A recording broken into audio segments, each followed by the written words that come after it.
This is AKASHVANI Shillong, the Northeast News Bulletin, read by Rikinti Marwin. Polling in the first phase of the Lok Sabha elections ended at 5 p.m. yesterday. Polling was largely peaceful, with voters from various walks participating enthusiastically despite heat wave in a dazzling display of civic responsibility and pride.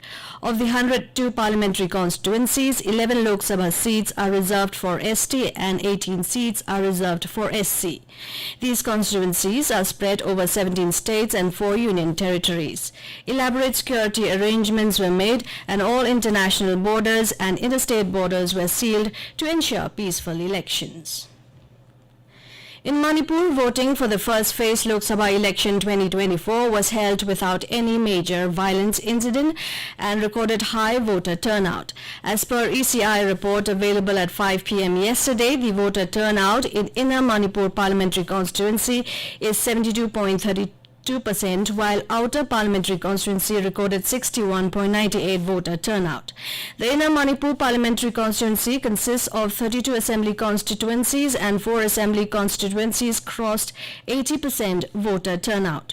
On the other hand, the 3 assembly segments of Kangpokpi district of Manipur, which is under Outer Manipur Parliamentary Constituency, recorded lowest voter turnout yesterday. The voter turnout of the district is around 30% at 5 p.m. yesterday compared to the overall voter turnout of Outer Manipur Parliamentary Constituency, which was 61.98%. Meghalaya Director General of Police L.R. Bishnoi, along with Deputy Inspector General Davis N.R. Marak, yesterday visited various polling stations in both urban and the outskirts of Shillong to ensure a free and peaceful election. While speaking to reporters after inspecting the polling stations, Bishnoi said that the officials were satisfied and happy with the arrangement. The DGP also informed that adequate security was deployed in all the polling stations, including vulnerable and critical polling stations. In Meghalaya, polling for 2 Lok Sabha seats passed off peacefully yesterday and people stood in long queues in many polling booths since 6 a.m.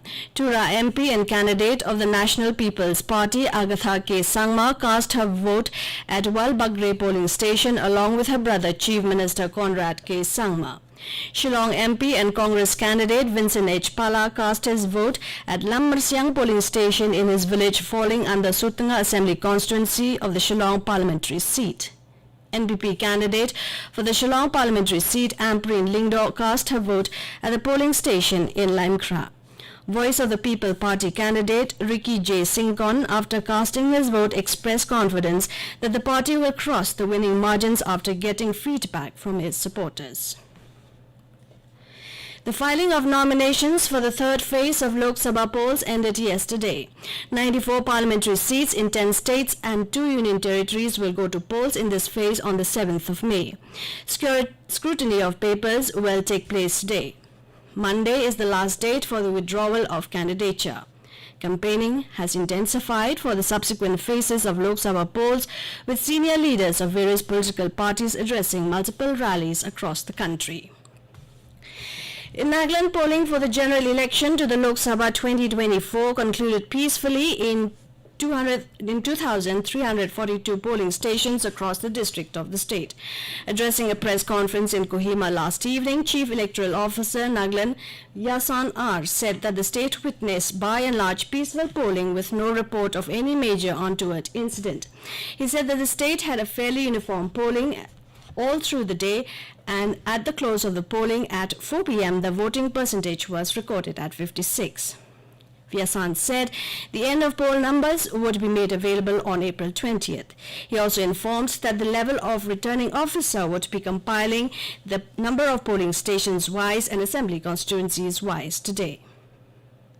With that, we end the Northeast News Bulletin from AKASHVANI Shillong. Have a nice day.